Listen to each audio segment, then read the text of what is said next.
guys. Okay guys, samahan niyo ako. Magnikos-nikos gulay tayo ngayon dahil ayaw ni Lolo at saka ni Bunso kumain. Kaya ako lang gagawa ng aking food. Meron akong cauliflower at saka okra. May kamatis. Meron na tayong sibuyas, bawang at saka meron tayong tuna.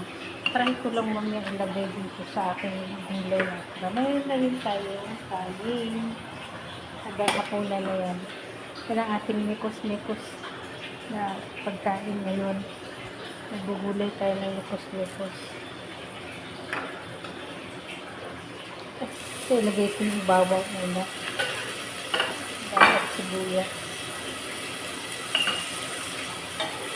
Masarap daw yung nikos-nikos na loto.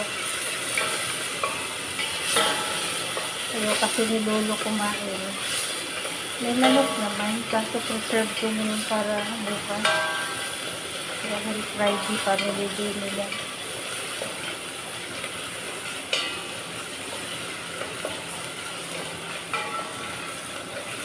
Wala si Lula, nasa city na, kaya si Lolo, si Bunso, pakakain na naagahan. Kaya sabi ni Lolo, bahala ka na sa pagkain.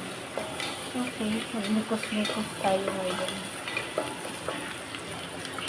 Ating bawang sibuyas, kamatis,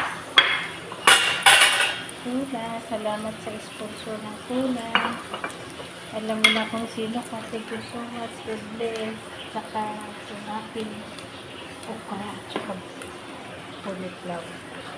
Ayun lang po muna guys. Stay safe and God bless. Tapusin ko lang yung aking nikos-nikos na loto.